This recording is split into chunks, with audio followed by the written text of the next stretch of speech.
Welcome to the Stephen Shiels radio show. I've got T Lopea back on. Happy New Year, T. Happy New Year, Steve. How are you? Yeah, good, man. What are you working on now for 2021? Well, I'm still finishing up this EP/album that I've been doing for a little while. And then I'm going to try to go straight into EP number 2 and put that out this year as well. What have you been up to? Yeah, me. I've been podcasting as well. Been loving it. Beautiful. What else have I been doing? I've working on another album for this year. Nice one. And, working the social media, building the following up. That's very hard. Beautiful. And just enjoying entrepreneurship. Yeah. Are you enjoying the process of doing it? Yeah, I love it. Nice one. Gets me up on a Monday morning. I look forward to Monday. Nice one. Yeah, I feel similar about social media. It's kind of a necessary evil, I guess. I don't really enjoy it, but you got to do it. Especially if you don't have a marketing person, that's the hardest. Yeah, that is hard. I think that's like, at least for me, that's like a long-term goal, is to kind of find someone who can do all that so I don't have to engage in it, because it just doesn't feel right. Yeah. And with music-wise, what are you doing? Performance? Are you gigging, or what's work like for you? I haven't been doing any gigs, but that's the goal this month. This is February, so I'm going to start doing some busking and then start booking some gigs and just even do like acoustic gigs and things like that.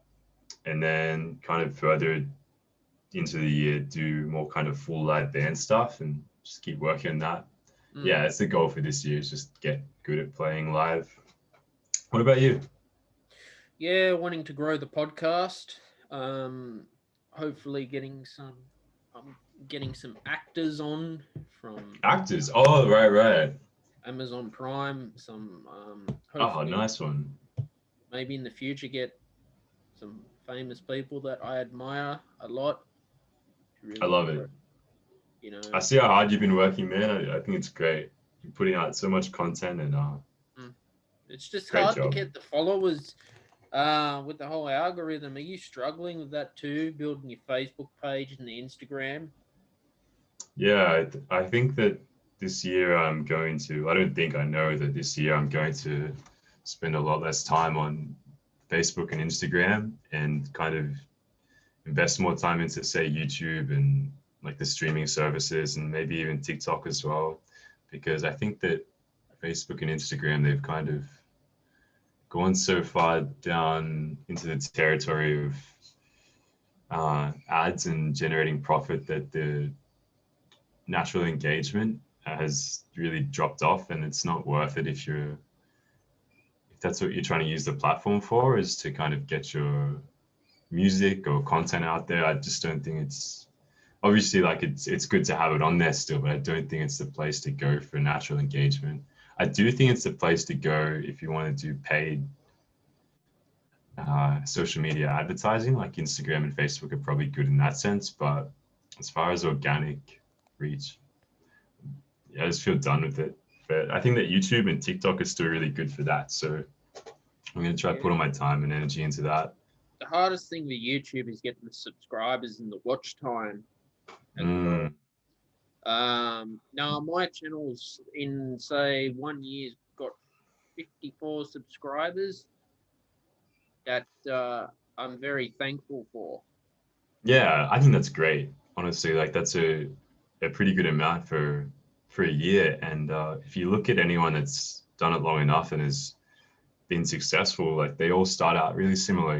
It's the hardest part is like those first few years doing it, and then like you see some people who post up their kind of like the graphs of what their subscriber count looks like or has been like, and it does start out like that. It's like the first year is like 50 subscribers, the second year is 100 subscribers, and then if you keep doing the same content and keep working at like whatever it is that you do, all of a sudden the algorithms kind of figured it out and can start pushing it out to the right people.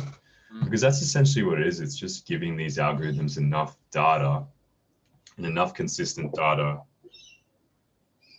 as in like doing enough of the same thing. Like, say, if you were to suddenly change up what you're doing and be like, oh, I'm going to stop doing the podcast, I'm going to start doing a cooking show, then it would be like, in a sense, like starting all over again for you, you know, like in terms of the algorithm. So yeah, so just doing it consistently and getting enough data into these algorithms that they can find, that they can understand what you're doing, and then find people that will engage with it. Because like ultimately these algorithms have like two goals, and that is to keep, for the end user that's like consuming the content, the goal is to keep them on the platform for as long as possible. And then the other goal is to find the right content that does that. Yeah. Exactly. No, that's 100% right what you're saying. But you know what I love about podcasting is I can talk a lot of other topics beside music all the time, because I get bored if I'm just talking music. Whereas YouTube, I have to keep it to music, and I think my Facebook and Instagram as well. But yeah, no, podcasting's fun. Yeah, I love what you're doing. It's great, and I love coming on here and doing it with you. So what do you do now? Are you what are you doing with as T Lopea? What are you working on today? Well, today, for example, I need to do some final recordings for electric guitar and acoustic guitar. So I'd been in the studio last week and the week before mixing the EP, and there was just a few little parts that weren't working. And there was also one of the guitars, this guy, which I really love. It's a lend from one of my friends. The intonation had gone out on it, and it was audible in some of the tracks that the tuning didn't quite sound right. Like, even, you know what I mean? Like, as much as you try to tune the guitar, it's not an issue of that. It's more like the wood has warped with the weather, because, you know, the heat's coming around, the wood starts moving. And so I had to take that to get set up again from this great dude in Kingsgrove called Eamon Smith. Name drop, go check him out. He's on Instagram, and everybody loves Eamon. Yeah, and he does great setups and good price, and he's just a cool dude.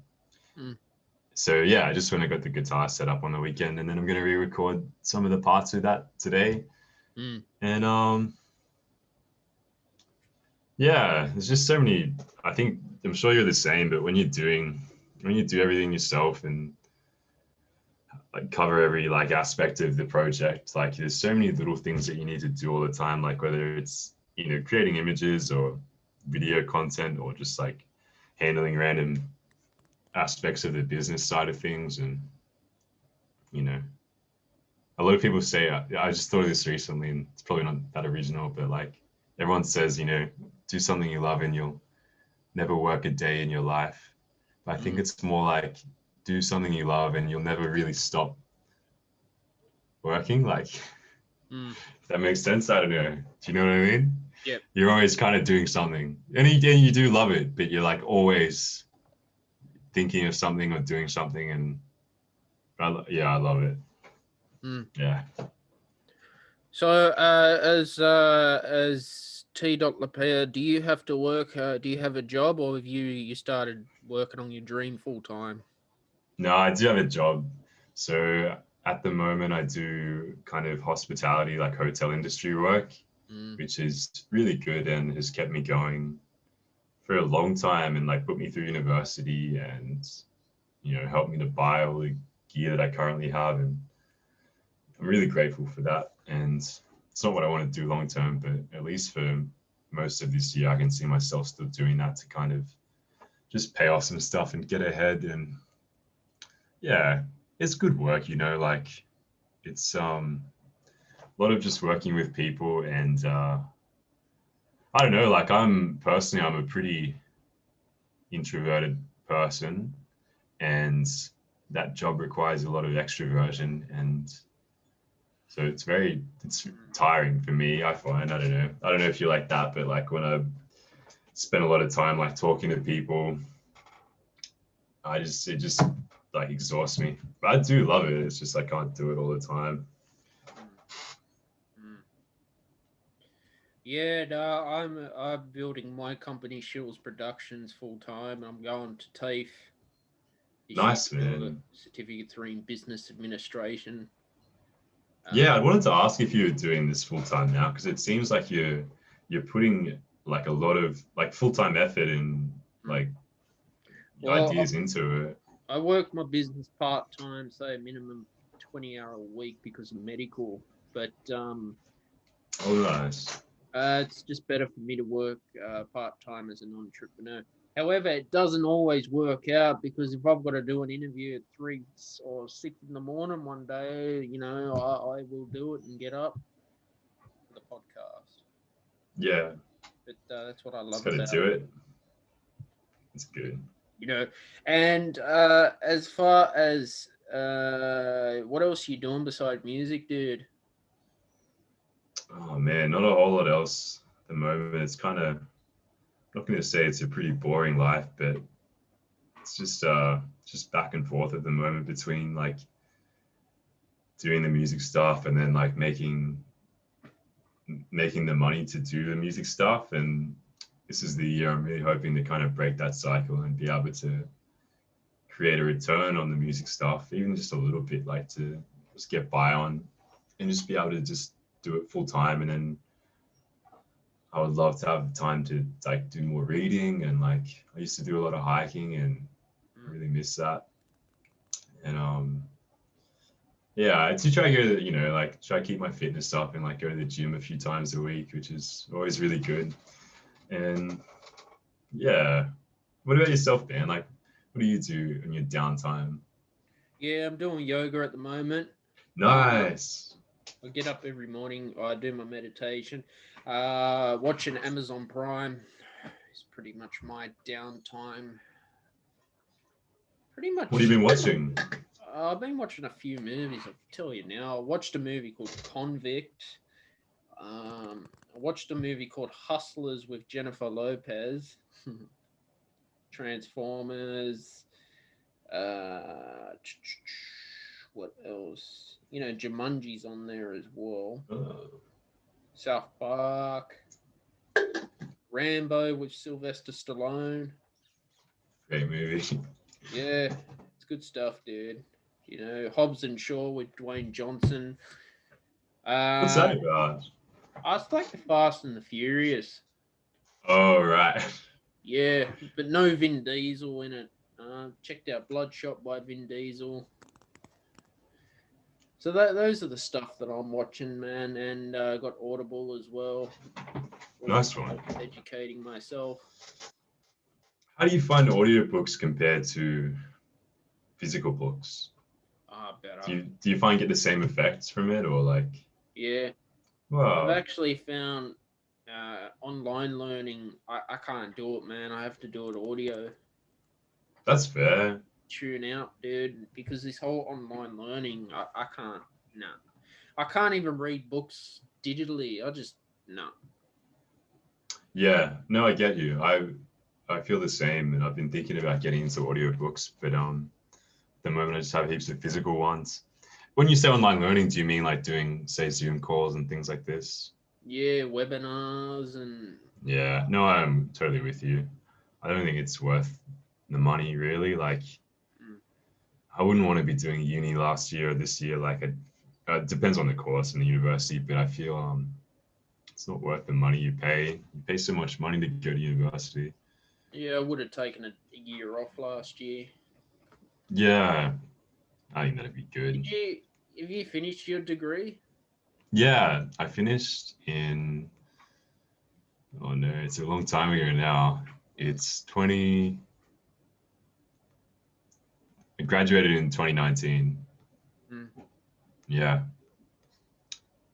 Feels like such a long time ago. Well, TAFE's gone back to on campus anyway, which is good. hopefully it stays that way, because just learning from a computer at home is just not the same. Most definitely. What have you been learning at the moment? I've been learning about Celtic history, medieval history on Audible. Got to listen to it all over again. That's awesome. What Is that your family lineage, the Celtics? No, it's from the Great Courses Plus.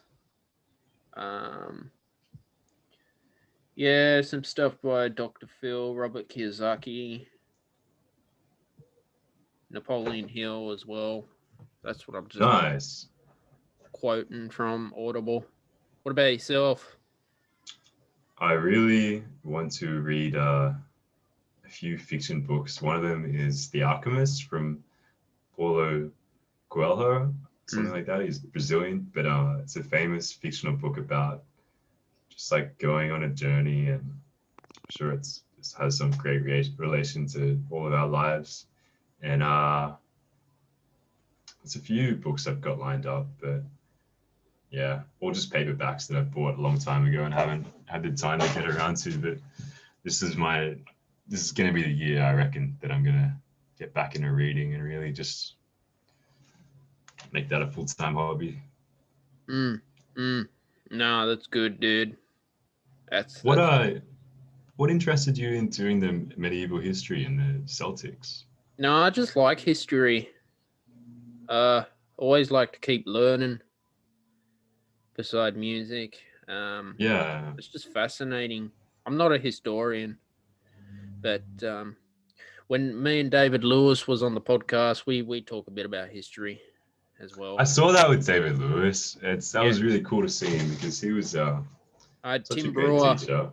on as well. That was a great episode. And I'm enjoying it. You know, Nice. it's always good to talk other things. Yeah. You know, Get everyone's different perspectives. I like your posters in the background, dude. Thank you. What are they? I've got the Smiths. Yeah. And the album is, I think the album's called Me Is Murder. I have to double check that. A lot of them are ones I got when I was like 16 or 17, and they just kind of remain there, but they're all about to go soon. I got, the Smiths, Me Is Murder. There's the Strokes one back there, and Arctic Monkeys. And then there's one up there. It's all the different albums.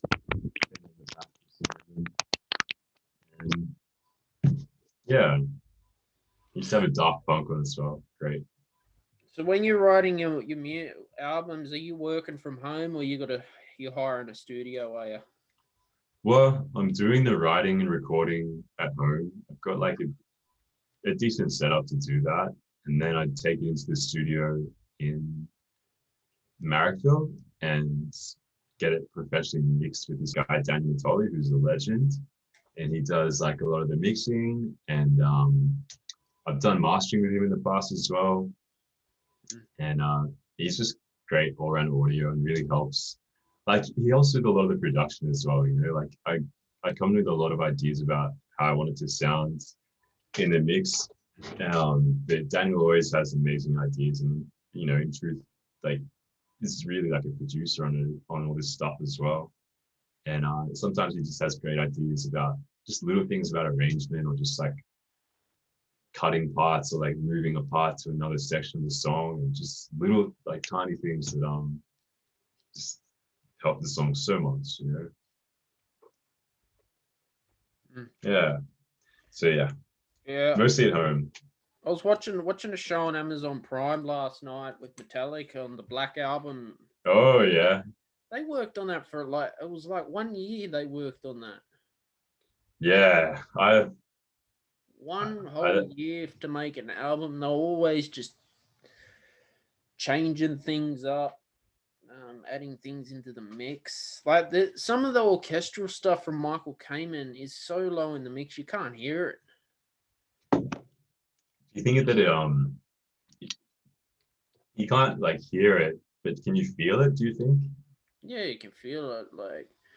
Like the Unforgiven intro with the acoustic guitar, and then play it like, I don't know, it's like a chord progression. You can't hear that when James Hetfield was playing it.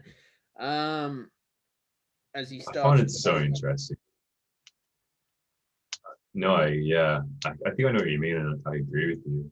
I think this is something that I'm learning now. Is like I do music more. Is that really takes time to. If you want to do something like really like properly into it, right? It really does take a lot of time. I think 1 year is actually like a pretty, not short, but like it's a pretty decent amount of time.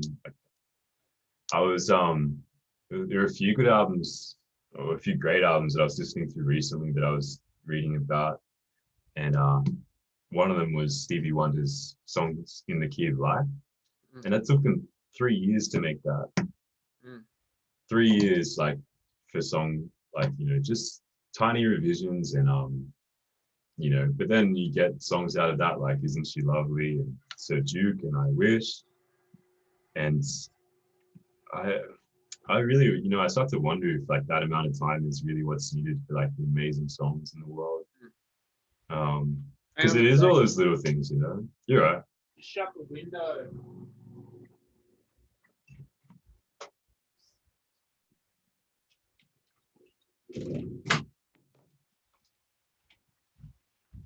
It's got someone mowing the lawn.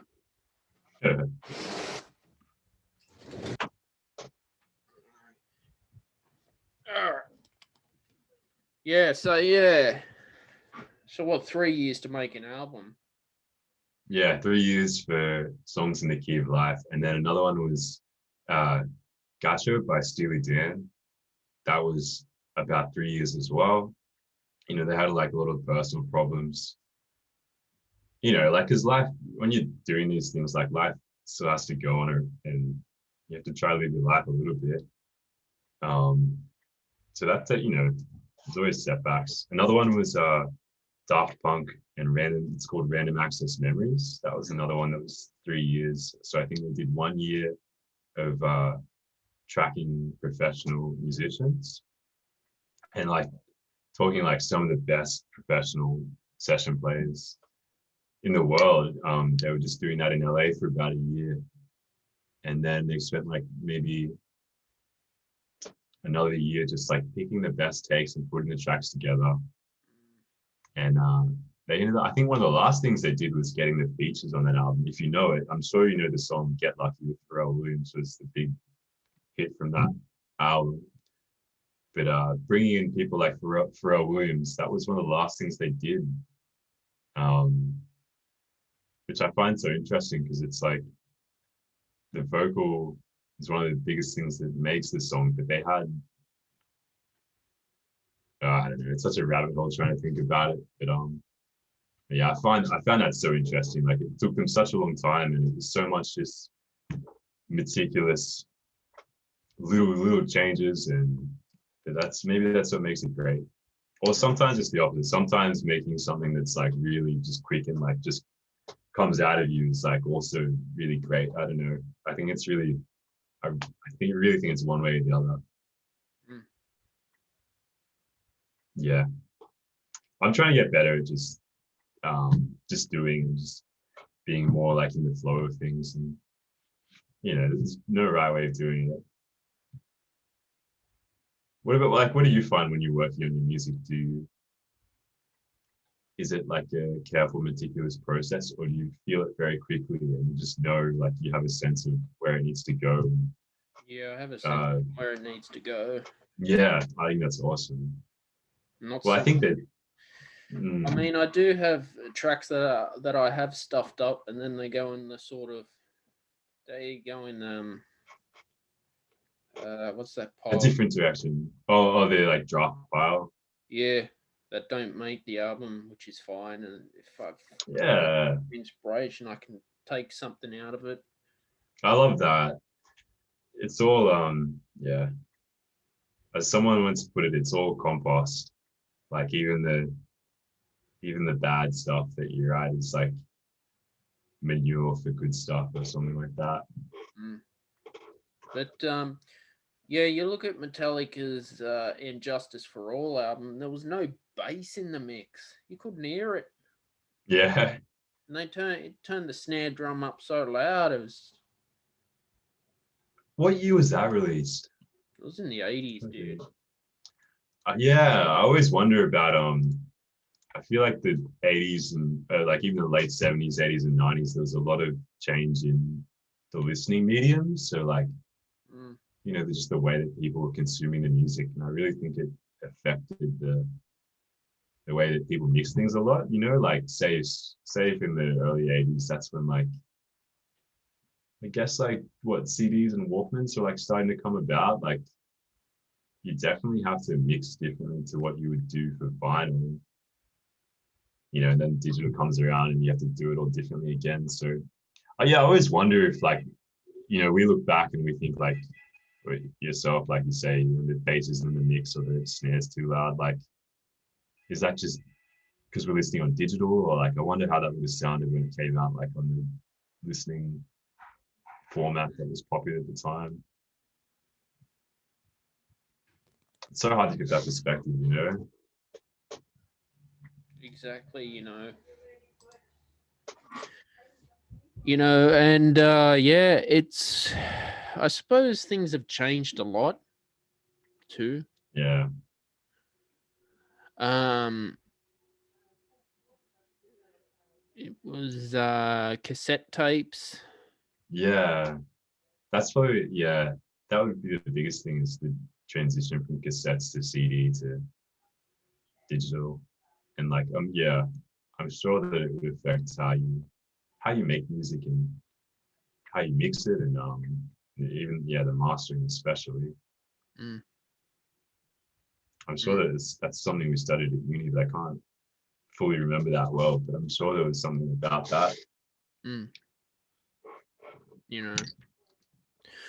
But yeah, besides music, you playing video games? What do you do?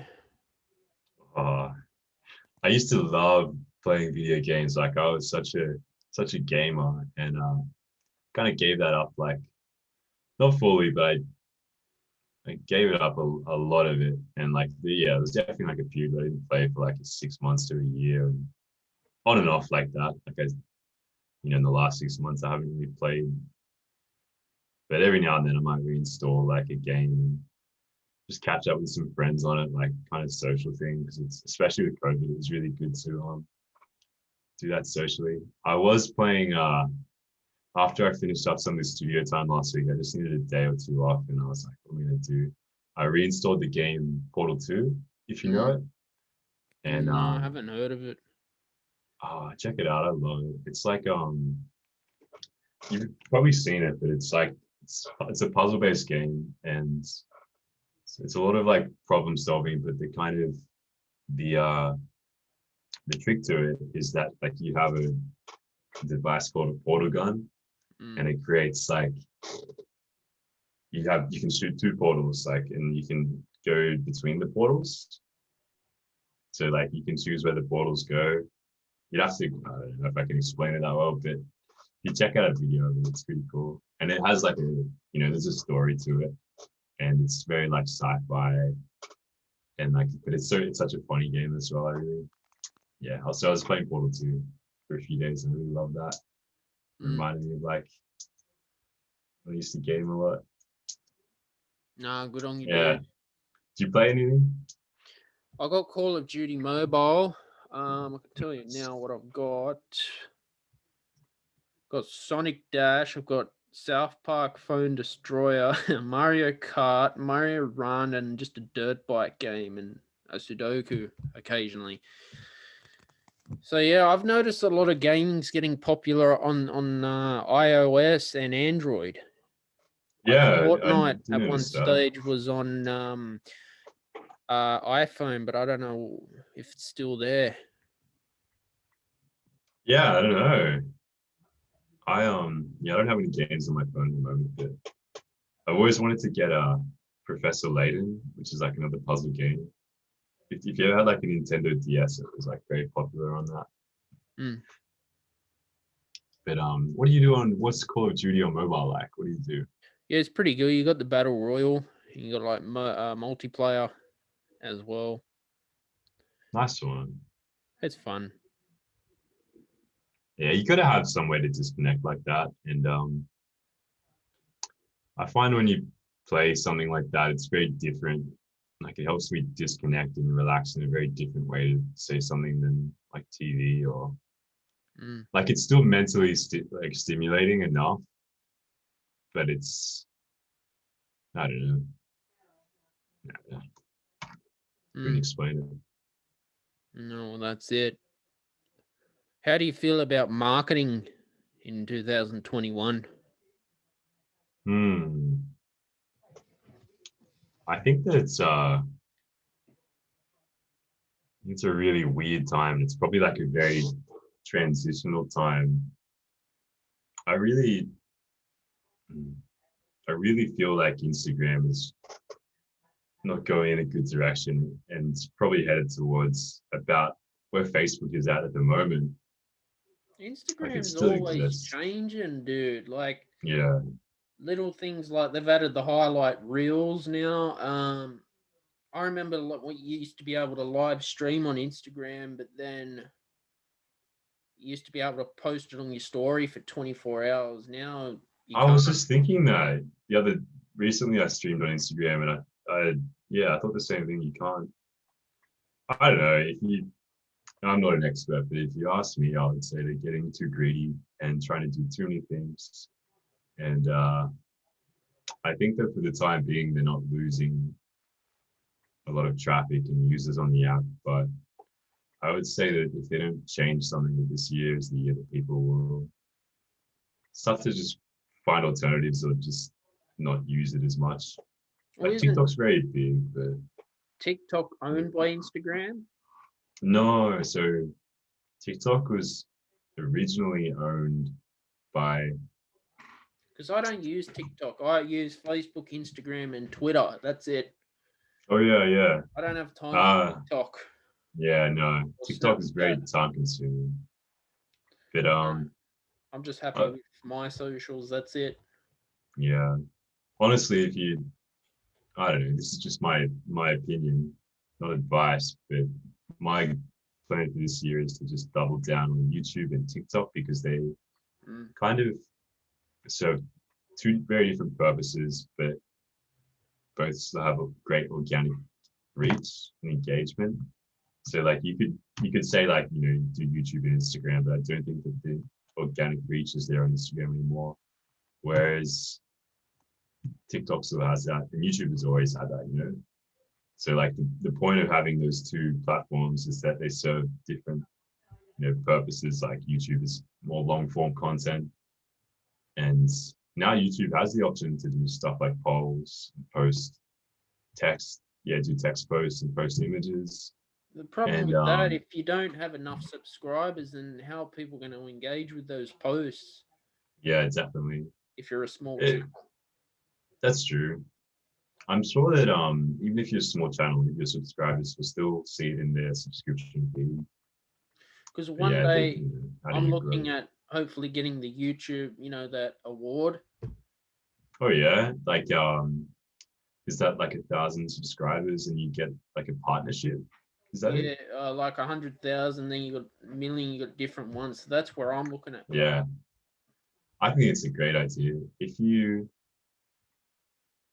think about like platforms come and go, but YouTube is what since like 2008, 2009, it has really just been so like steady and consistent and never gone anywhere. And I don't think it will go anywhere. I think that it will always be there and you know it could even come to the forefront like if they kind of figure out how to take a little bit of what Instagram and TikTok do and put it on their platform. Maybe people would just use YouTube. What's the difference between Vimeo and YouTube? Oh, that is a great question. I think that Vimeo are a little less strict. Mm. So they're a little more lenient on what you can post on their platform. And maybe there's less ads and advertising Don't you on have to Vimeo. subscribe to be able to use that? Yeah, I think you're right. You have to log in and have an account on Vimeo. Yeah, I reckon. YouTube is very ad heavy now, but if you get YouTube Premium, there's no ads, Mm.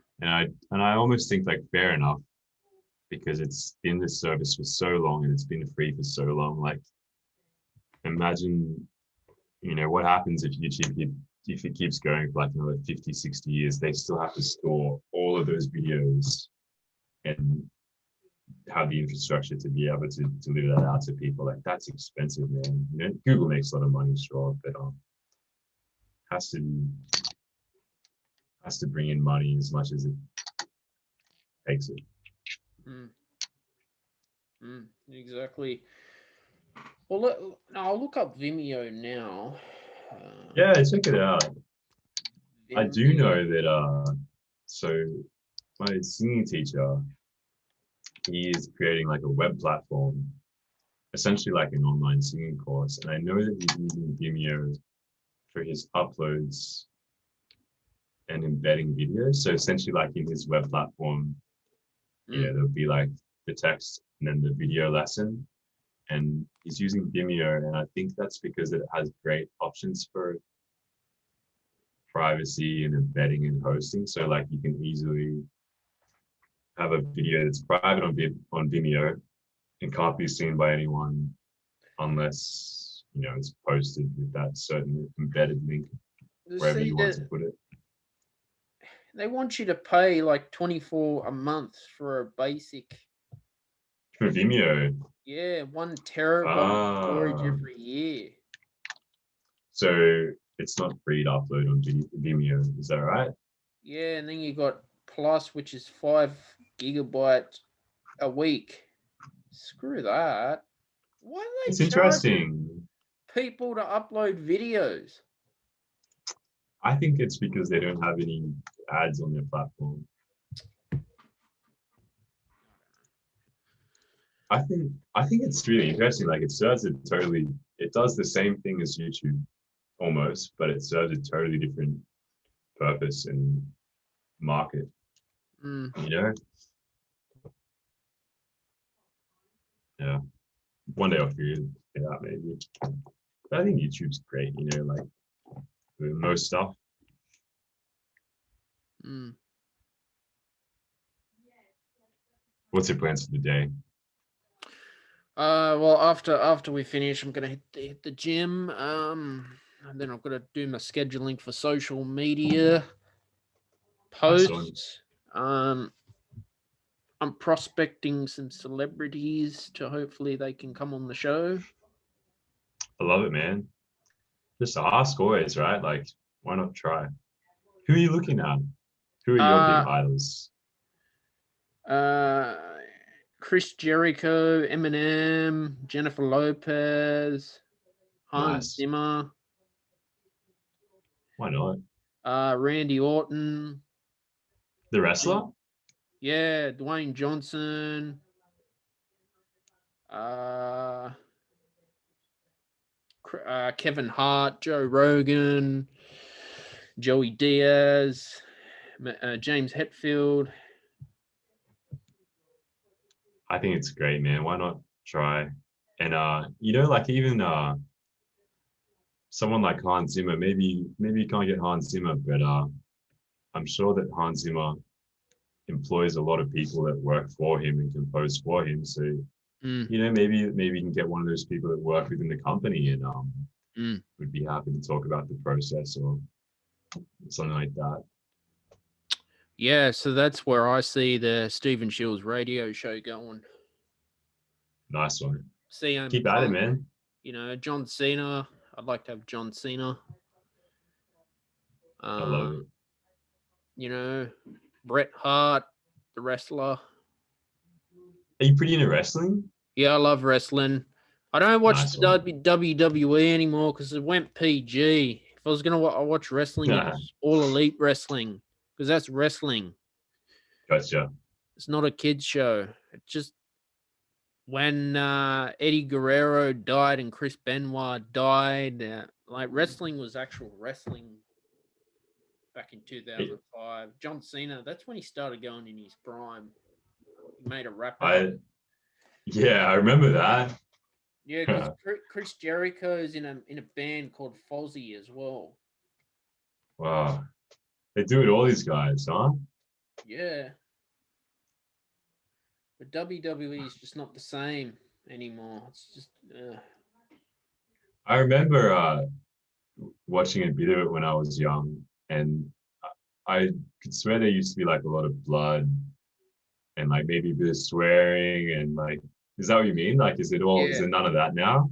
Nah. And then you had the Attitude Era with Steve Austin and The Rock, Triple H, Kurt Angle. That's what made it entertaining, T. Bring back R-rated wrestling, huh? Well, all Is it elite R-rated or wrestling. MA? I don't know. MA, I mean AEW, they've gone back to the like trying to bring back the Attitude Era. There's so many wrestlers have quit WWE because it's a PG show. It just sucks, dude. They decided to bring Ronda Rousey, the WWE, but she didn't go that far. And Cain Velasquez from UFC, he didn't do too good. I haven't seen it in so long, any wrestling, but John Cena and his legacy, and they will forever live rent free in my mind. Dave Bautista's gone into Hollywood. Randy Orton, he was in The Condemned too. Steve Austin was in The Condemned. That was some good stuff. You know, Dave Bautista was great in all the movies that he's done. I didn't even notice it sometimes. Like he was in Blade Runner 20, what was it called? Blade Runner 2049 or something? I don't know. He was one of the main characters. I didn't even really notice, like, because he's just that good at acting, you know? How do they get so good at acting as wrestlers? I don't know. But and The Big Show was in a movie called Vendetta that I saw last night on Amazon Prime. And Kane, he was in a movie called See No Evil. I haven't seen it. Dave Bautista is also in the Marvel movies. He's I can't think of the character's name, but he's pretty much Dave Bautista. He's a big, strong guy, and he's a little bit he's so good. It's interesting.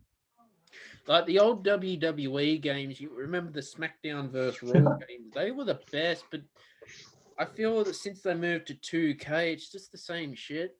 It's just boring. Yeah, you watch a preview, you kind of know the story because it's so scripted now. Like it's just dull. Whereas back in the ECW days, they just go full ball in the ring. And that's what made it engaging and entertaining, dude. It's just shit now. Too PG. Yeah. It's who knows, show. Man. You know, maybe you know, they come maybe out. Maybe it'll come back. Yeah, they came out with a game it's who are they targeting? Kids. Yeah, you gotta make that money, I guess. You know. Yeah.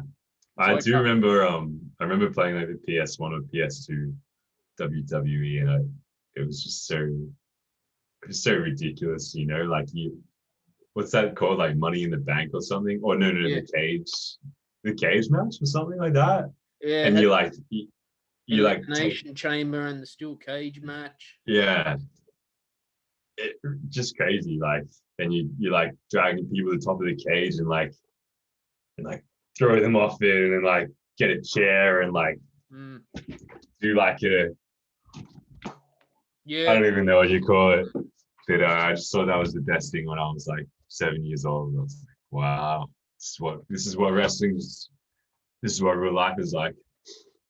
Well, there was a time where the Undertaker threw Mankind off the Hell in the Cell. I seriously I'm gonna YouTube that right now. I don't, because if you do, YouTube gonna take this down. So hold on. Yeah. Yeah, this is what I remember the video game being like, just like Yeah. super. Just watch that in your own time, because they'll pull this episode down because of copyright, and I don't want that. Oh, gotcha. So like, don't play it on the stream is what you mean. Yeah. Gotcha. I'm just Check it out. quickly. I've got it in the background right now. Is this the actual? Is this the actual commentators? It sounds like they remind me of the guys from South Park. The voices. Also, do you want me to send you the video I'm watching? I'm sure you know the clip. What happens in it? Yeah. Well, speaking of South Park, they have a principal named PC Principal. I've seen that. I saw that. It's all like PC, and he has like PC babies as well. Did you watch the latest season of South Park? No, I heard they did a pandemic special. It's such a they did. It's such a funny show. Like, it's a terrible show, but I sometimes enjoy watching it. And there's this one you know, where Randy Marsh, he's growing his weed farm, and he's going on about integrity. Everything's about integrity. I love it. I think it's very like poignant social commentary, and the way that they tackle social issues is very clever. Very crude. They take the piss out of all the panic buying and the face masks as well. Yeah. Oh god. I love it. God. And so the PC principal. So there's the principal of the school is a PC principal, and then they get a teacher in that's called Strong Woman or something, and it's kind of like this opposing two like unstoppable forces opposing each other. It's like the PC principal and like the strong woman, and it's like neither of them can like say anything, and they're like, I don't know, you have to watch it. Yeah, I think they do that very cleverly. Have you seen it all? The creators of South Park have just launched this YouTube series called Sassy Justice. No, what is it? I'm going to send you a YouTube clip right now. So they basically have brought in a team of people to work on deepfakes. Do you know what that is? Deepfake? No. It's like the face swap technology. Yeah, face swap and like voice swap technology. So they essentially like they brought in a team of experts to make these videos where they've got like Donald Trump saying all this like ridiculous stuff. Well, Donald Trump was Mr. Garrison. Yeah, that's right. Exactly. Mr. Garrison did the best form of Donald Trump. That was funny. Check out that. So oh yeah, I can see it in the chat here. Yeah. So this is like world-class technology. Like they brought in the best people in the world to make these videos that are just like comedy skits where they have, like Donald Trump saying all this stuff that like he never said, but it looks real. Like it's scarily real, you know. Anyway, just thought the South Park creators are pretty interesting guys. You watching the video? Huh? Are you watching the video at the moment? No, not at the moment. Watch it after. Tell me what you think. Can you watch the video and talk on Zoom at the same time? I reckon, as long as you have your computer speakers muted. Yeah. You're through headphones, yeah? Yeah. No, I'll watch it after, dude. Because I can't. Yeah, tell me what you think. Nah, that's all good. Yeah. Anyway. T, it was a great show with you today. It was great to be here and great to talk to you, man. I really always love chatting. Yeah, thanks for coming on, man. My pleasure. Thank you. Where can people find you on your social media? Check out who is T Lopea on Instagram, or I'm there. Yeah. Sweet.